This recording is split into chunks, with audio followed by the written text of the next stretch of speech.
Vamos abrir a palavra de Deus no livro do profeta Daniel. Profeta Daniel, capítulo 1. E vamos ler todo este capítulo. Daniel, capítulo 1. No ano terceiro do reinado de Joaquim, rei de Judá, veio Nabucodonosor, rei da Babilônia, a Jerusalém e a sitiou. O Senhor lhe entregou nas mãos a Joaquim, rei de Judá, e alguns dos utensílios da casa de Deus. A este levou-os para a terra de Sinear, para a casa de seu Deus, e os pôs na casa do tesouro do seu Deus. Disse o rei a Aspenaz, chefe dos seus eunucos, que trouxessem alguns dos filhos de Israel, tanto da linhagem real como dos nobres, jovens sem nenhum defeito, de boa aparência, instruídos em toda a sabedoria, doutos em ciência, versados no conhecimento, e que fossem competentes para assistirem no palácio do rei, e lhes ensinasse a cultura e a língua dos caldeus. Determinou-lhes o rei a ração diária, das finas iguarias da mesa real e do vinho que ele bebia. E que assim fossem mantidos por 3 anos, ao cabo dos quais assistiriam diante do rei. Entre eles se achavam dos filhos de Judá, Daniel, Ananias, Misael e Azarias. O chefe dos eunucos lhes pôs outros nomes, a saber, a Daniel de Belsazar, a Ananias o de Sadraque, a Misael de Mesaque e a Azarias o de Abednego. Resolveu Daniel firmemente não contaminar-se com as finas iguarias do rei, nem com o vinho que ele bebia. Então pediu ao chefe dos eunucos que lhe permitisse não contaminar-se. Ora, Deus concedeu a Daniel misericórdia e compreensão da parte do chefe dos eunucos. Disse o chefe dos eunucos a Daniel: tenho medo do meu senhor, o rei, que determinou a vossa comida e a vossa bebida. Porque, pois, veria ele o vosso rosto mais abatido do que os dos outros jovens da vossa idade. Assim poríeis em perigo a minha cabeça para com o rei. Então disse Daniel ao cozinheiro-chefe, a quem o chefe dos eunucos havia encarregado de cuidar de Daniel, Ananias, Misael e Azarias: experimenta, peço-te, os teus servos 10 dias, e que se nos deem legumes a comer e a água a beber. Então se veja diante de ti a nossa aparência, e a dos jovens que comem das finas iguarias do rei. E segundo vires, age com os teus servos. Ele atendeu e os experimentou 10 dias. No fim dos 10 dias, a sua aparência era melhor. Estavam eles mais robustos do que todos os jovens que comiam das finas iguarias do rei. Com isto, o cozinheiro-chefe tirou deles as finas iguarias e o vinho que deviam beber e lhes dava legumes. Ora, a estes 4 jovens, Deus deu o conhecimento e a inteligência em toda a cultura e sabedoria. Mas a Daniel deu inteligência de todas as visões e sonhos. Vencido o tempo determinado pelo rei para que os trouxessem, o chefe dos eunucos os trouxe à presença de Nabucodonosor. Então o rei falou com eles. E entre todos não foram achados outros como Daniel, Ananias, Misael e Azarias. Por isso passaram a assistir diante do rei. Em toda a matéria de sabedoria e de inteligência, sobre o que o rei lhes fez perguntas, os achou 10 vezes mais doutos do que todos os magos e encantadores que haviam em todo o seu reino. Daniel continuou até o 1º ano do rei Ciro. Amém. Meus amados, este texto precisa ser contextualizado para tirarmos daqui as lições oportunas. O contexto aqui é de uma decadência galopante do reino de Judá. O reino do norte, com as 10 tribos, já havia caído nas mãos da Síria no ano 722. Mas o Reino do Sul alternava entre líderes piedosos e líderes maus. Sempre que um rei piedoso governava, a bênção de Deus vinha sobre toda a nação. Sempre que um rei mau governava, o juízo de Deus vinha sobre a nação. A última volta para Deus que o Reino do Sul experimentou foi no período do rei Josias, um homem que fez reformas, que experimentou um grande reavivamento. Mas o cenário político à volta era extremamente instável. A Síria estava brigando com o Egito. E Josias entra nesta guerra a favor da Síria contra o Egito, e ele é assassinado, ele é morto em campo de batalha pelo faraó Neco. Só que esses dois grandes reinos, a Síria e o Egito, ao lutarem entre si, se enfraquecem, enquanto um outro império está surgindo, fortalecendo-se. Usando uma ilustração muito singela e até simplória, é como se dois cachorros estivessem brigando por um osso. Enquanto os dois brigam pelo osso, um terceiro cachorro pode vir e leva o osso facilmente. Enquanto essas duas potências militares guerreavam entre si, se fragilizaram. E então a Babilônia se fortalece. Enquanto isso, Judá está em declínio, em total declínio. Quando então, no ano 606 a.C., a Babilônia, por meio do seu grande líder, Nabucodonosor, cerca Jerusalém. É curioso que no verso 1 do texto lido, ele sitia Jerusalém, mas ele não prevalece pela sua força, nem pelo seu poderio militar. Em virtude do povo de Deus ter pecado contra Deus, virado as costas para Deus, não dado atenção à lei de Deus, ao contrário, o rei rasgou a palavra de Deus, prendeu o profeta. Então está escrito no verso 2, que o Senhor lhe entregou nas mãos a Jeoaquim, rei de Judá, e alguns dos utensílios da casa de Deus.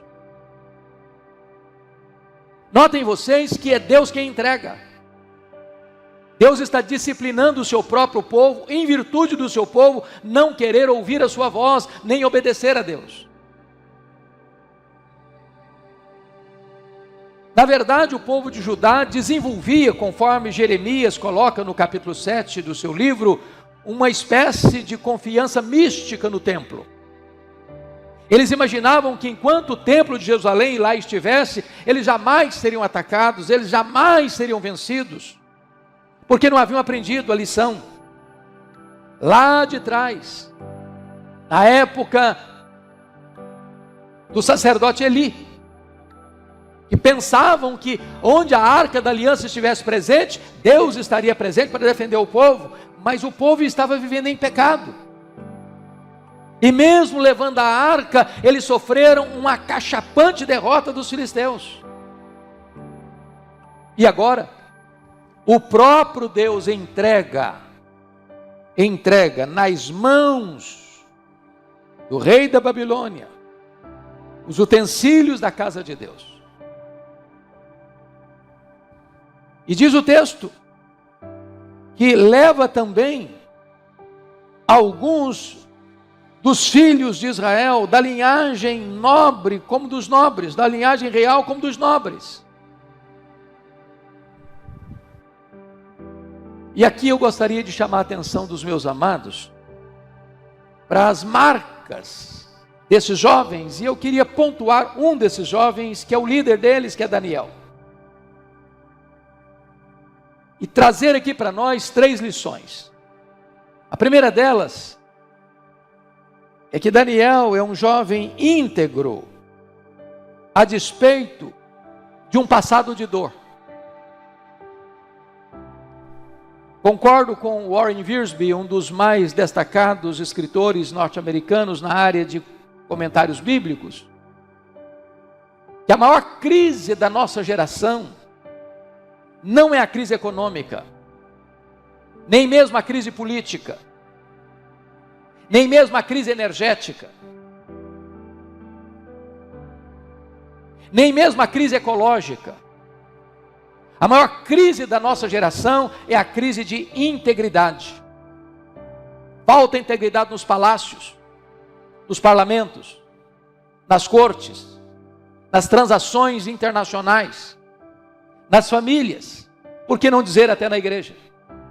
Esses moços que foram levados, eles tinham características bem definidas.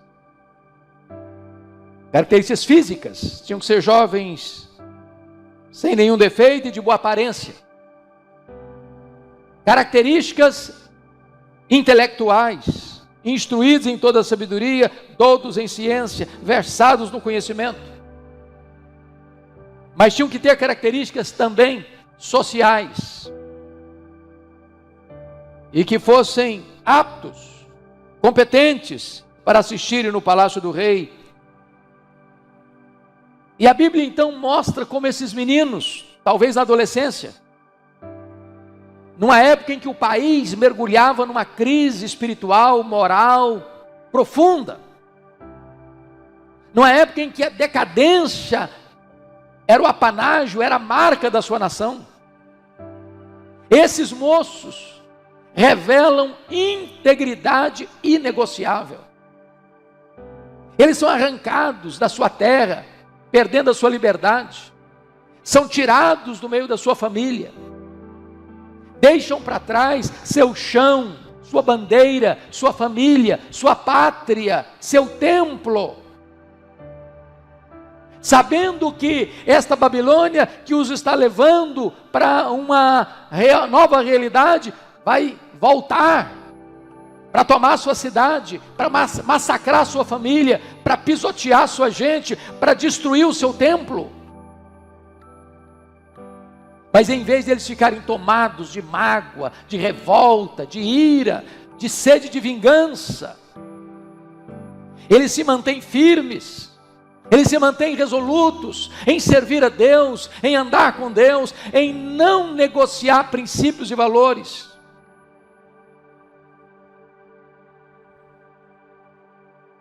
Quando o povo foi levado para a Babilônia, mais tarde, no ano 586, o Salmo 137 relata que eles chegaram nos rios, às margens dos rios da Babilônia, dependuraram suas harpas nos salgueiros, se assentaram, choraram, lembrando-se de Sião. Quando olhavam para frente, eles tinham sede de vingança. Mas Daniel resolve manter-se íntegro numa terra pagã, manter-se firme numa terra de politeísmo, não negociar sua fé num ambiente hostil à sua fidelidade. Em outras palavras, irmãos, Daniel reprova esse conceito tão comum dos nossos dias, de que o homem é produto do meio, de que o ambiente que faz, que forja a vida de um ser humano. Não. Daniel não assimila o meio, Daniel influencia o meio, Daniel não é produto do meio, Daniel transforma o meio onde ele está, apesar de um passado de dor. Mas em segundo lugar, Daniel é um jovem que possui uma fidelidade, uma integridade inegociável, apesar de um presente de oportunidades e riscos. Vejam vocês que a orientação no verso 4 está escrito: e lhes ensinasse a cultura e a língua dos caldeus. Para um leitor comum, desatento, diríamos que esses 3 jovens foram premiados. porque eles estão sendo levados, embora cativos, mas para estudarem na melhor universidade do mundo da sua época. Diríamos, bolsa integral em Harvard. Com tudo pago pelo próprio governo. E mais, podendo comer das finas iguarias do rei, bebendo o vinho da mesa do rei, tudo de graça. E mais, com garantia, que depois de 3 anos de estudos intensivos, eles ocupariam postos estratégicos de grande liderança no maior e mais poderoso governo do mundo. Talvez é tudo que um pai e uma mãe aspiraria para os seus filhos. Talvez é o sonho dourado da maioria dos jovens. Uma oportunidade de ouro, de galgar os degraus mais elevados do sucesso acadêmico e da realização profissional. Porém, essas oportunidades possuem riscos. E o primeiro risco, meus amados irmãos, é que eles deveriam ser doutrinados na cultura babilônica. Isso implica em deixar para trás os seus legados, suas convicções, a sua fé, a lei de Deus, a palavra de Deus, os seus valores. Até mesmo, diz a Escritura, no versículo 7, que o chefe dos eunucos lhes pôs outros nomes. Daniel, o Senhor é o meu juiz. Receba o nome de Beltesazar. Que Bel abençoe o rei. Que Bel proteja o rei. Em outras palavras, tiraram o nome de Deus, o Deus vivo e verdadeiro, e colocaram o nome dele para servir e adorar deuses pagãos.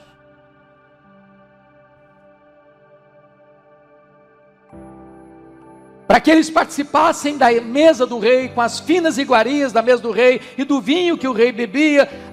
Daniel sabia que toda aquela comida tão bonita, tão gostosa, tão saborosa, tão de fina estirpe, eram dedicados aos deuses, aos ídolos. Para participar de tudo isso, eles tinham que largar mão dos seus chamados escrúpulos religiosos. Tinham que negar sua fé, tinham que abrir mão dos seus princípios, dos seus valores. E aqui está o risco. Porque a amizade da Babilônia é pior do que a espada da Babilônia. Por que isso é importante para nós hoje, irmãos? Porque estatisticamente, 50% dos jovens, dos adolescentes, crentes, aqui no Brasil, que entram numa universidade, 50% perdem a sua fé, abandonam a sua fé. A maior perseguição da nossa geração, irmãos, aqui no Ocidente, não é o que está acontecendo em alguns países radicais, de perseguição religiosa, onde os crentes estão sendo presos, torturados, fuzilados. Mas a perseguição mais sutil e mais perigosa é a perseguição ideológica. É a aculturação babilônica. É a ideologização que leva a nossa juventude estudantil a negar sua fé, a dizer que esse livro é arcaico, que isso aqui é do passado, que isso aqui não tem mais nenhuma relevância para os nossos dias. E quantos que entram para essas universidades despreparados, sem convicções sólidas, sem fundamento, inabalável, e quando sopra esses ventos das muitas ideologias, eles se dobram, eles se rendem Eles vendem o seu direito de primogenitura para um prato de lentilhas.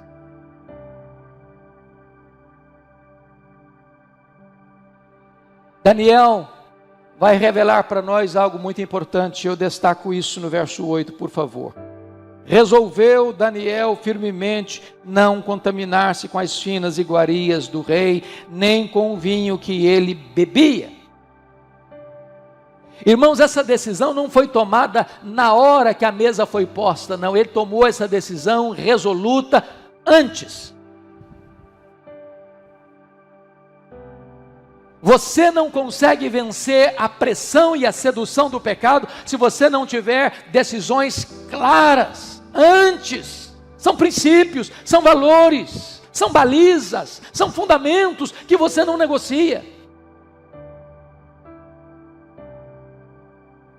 É claro que ele sabia dos riscos, porque vejam vocês comigo, por gentileza, no versículo 5, determinou-lhes o rei a ração diária das finas iguarias da mesa real e do vinho que ele bebia, e que assim fossem mantidos por 3 anos. Em outras palavras, aquela mesa não era decisão do chefe, não era decisão de uma nutróloga ou nutrólogo, não era decisão de alguém que estava lá fazendo um balanceamento da dieta, não. Aquilo tinha a ver com o processo da cultura que eles deviam abraçar, da aculturação babilônica. Não é que o rei fosse entendido dos cardápios do dia a dia da mesa, não. É que ele estava mostrando que ninguém se assentava àquela mesa para tomar aquelas refeições, para comer aquela comida de fina iguaria e beber o vinho, sem antes se dobrar aos deuses da Babilônia.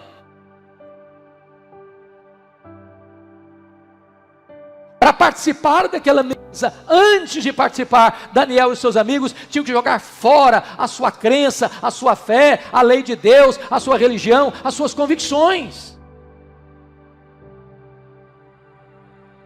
É hora de nós como família, é hora de nós como igreja, muito mais atentamente prepararmos as nossas crianças, os nossos adolescentes, os nossos jovens, para enfrentar esta cultura hostil à fé cristã.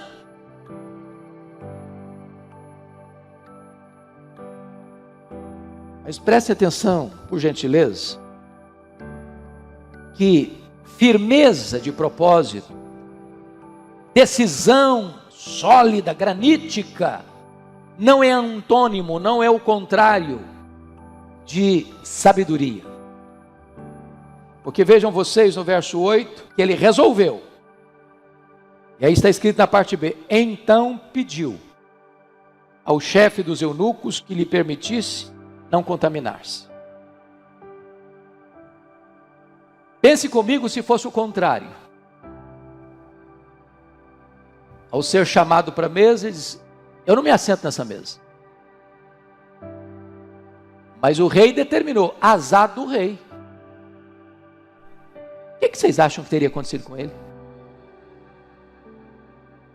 Muito provavelmente ele seria morto sumariamente. Alguém poderia dizer, ô Daniel, você está sendo radical demais. Para quê? Você ser tão intransigente? Abra mão um pouquinho. Olha a oportunidade. Se você transigir um pouquinho agora, lá na frente você vai ter chance de influenciar. Esquece um pouco Jerusalém, esquece um pouco a lei de Deus, esquece um pouco esse legado que você recebeu dos seus pais. Você vive numa outra cultura, são outros tempos, agora outros ventos sopram, Daniel.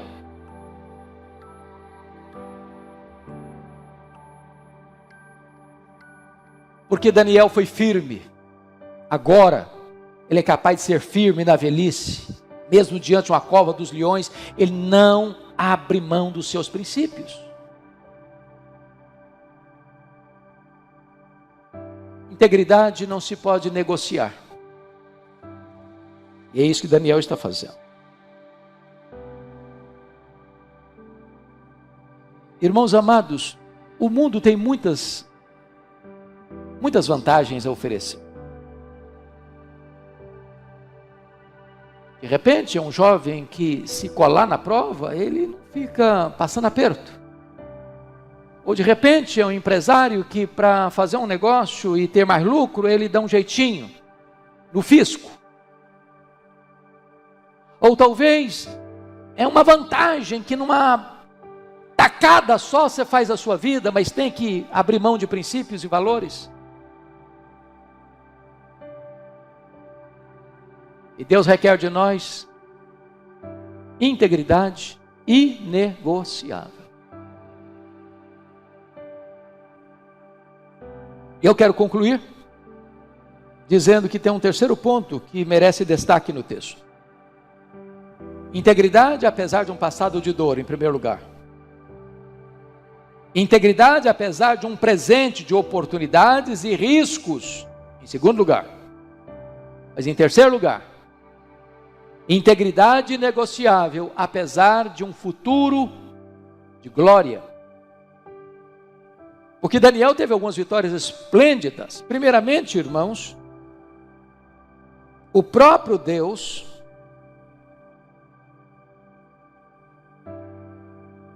é quem está nesse negócio. Quando você anda com Deus, quando você honra Deus, Deus honra você. Porque o versículo 9 diz: ora, Deus concedeu a Daniel misericórdia e compreensão da parte do chefe dos eunucos. Não foi a eloquência de Daniel, não foi a capacidade de argumentação de Daniel, porque Daniel resolveu firmemente no seu coração, Deus o honrou. Deus abriu a porta.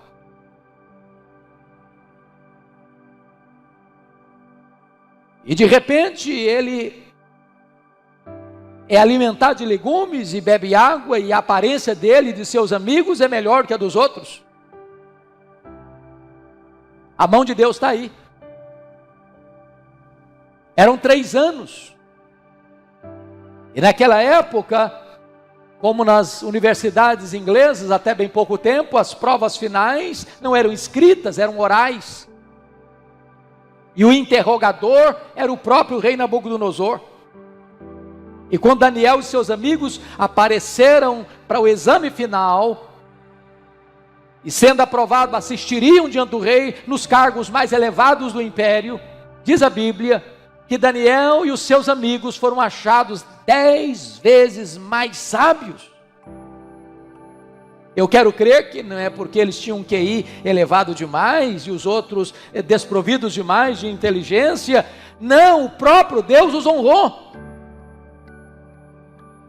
Quando você honra Deus, Deus honra você. Está lá em 1 Samuel 2,30. Agora veja comigo, por gentileza, no versículo 19. Então o rei falou com eles, e entre todos não foram achados outros como Daniel, Ananias, Misael e Azarias. Por isso passaram a assistir diante do rei. Eles agora ocupam posições estratégicas. Mas aqui está um ponto importantíssimo, irmãos. Mais pessoas caem no topo das montanhas do que na profundeza dos vales. Mais pessoas naufragam nas vantagens da vida do que nos momentos difíceis da vida. Mais pessoas tropeçam na riqueza do que na pobreza. Alguém já disse que quer conhecer um homem? Dê poder a ele. Daniel permaneceu íntegro ao longo da sua vida, no topo do poder da Babilônia. Mas o verso 21 nos diz que Daniel continuou até ao 1º ano do rei Ciro, ou seja, a Babilônia caiu nas mãos de um outro império, o Império Medo-Persa. A Babilônia caiu, mas Daniel continuou sendo um grande líder no novo império, porque Deus o honrou. Na velhice, tentaram tramar contra ele, para jogá-lo numa cova de leões. Mas Deus estava lá na cova dos leões, fazendo dos leões os seus guarda-costas. E Deus o tira da cova da morte, para honrá-lo ainda mais. Quem honra você, Deus, cuidado com a cultura da Babilônia. Cuidado com as vantagens deste mundo, como alguém disse, as maçãs do diabo são todas lindas, mas elas têm bicho. Cuidado para você não ser atraído pelas vantagens do mundo e ganhar o mundo e perder a sua alma. Que Deus nos ajude a sermos fiéis. Que Deus nos ajude a sermos íntegros. A despeito de um passado de dor, de um presente de riscos e oportunidades, e de um futuro de glória. Que a nossa vida seja dele, somente dele, para a glória dele.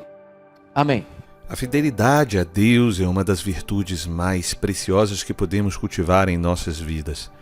A palavra nos ensina que ser fiel não é apenas uma questão de conveniência, mas de compromisso. Mesmo em meio às adversidades, como nos lembra o Salmo 37, versos 3 e 4, confie no Senhor e faça o bem. Assim você habitará na terra e desfrutará da segurança. Deleite-se no Senhor e Ele atenderá aos desejos do seu coração. Ser fiel significa permanecer firme em nossa confiança no Senhor, mesmo quando não vemos o resultado imediato de nossas orações. Mas o que a fidelidade traz? Quais são as bênçãos prometidas àqueles que perseveram em obedecer e confiar em Deus? Vamos juntos refletir um pouquinho sobre isso daí. O primeiro aspecto das bênçãos da fidelidade é a paz interior. Quando confiamos no Senhor e entregamos nossas preocupações a Ele, somos revestidos por uma paz que vai além do entendimento humano. Filipenses capítulo 4, verso 7 declara: "E a paz de Deus, que excede todo entendimento, guardará o coração e a mente de vocês em Cristo Jesus." A segunda bênção é a provisão divina. Vemos como Deus nunca deixa faltar nada aos que são fiéis. Pense em Daniel na cova dos leões, ou em Elias, que foi alimentado por corvos no deserto. Esses exemplos mostram que Deus cuida de quem confia nele, mesmo em tempos de grande necessidade. E por fim, a fidelidade nos aproxima de Deus. A intimidade com o Pai cresce à medida que demonstramos confiança em Sua palavra e em Suas promessas. Tiago, no capítulo 4, verso 8, nos encoraja: aproximem-se de Deus e Ele se aproximará de vocês. Agora reflita. Você tem colocado a sua fidelidade em prática? Você tem confiado em Deus de todo o seu coração, mesmo quando os ventos parecem contrários? As bênçãos da fidelidade não vêm de forma imediata ou automática, não, mas são garantidas por um Deus que é fiel à sua palavra. Reserve um momento para orar hoje, entregando as suas preocupações e reafirmando a sua confiança no Senhor. Peça a Ele força e perseverança para permanecer fiel, independente das circunstâncias. Eu espero que essa mensagem tenha tocado o seu coração. E se tocou, deixa aí nos comentários. Comente o que você pensa sobre isso.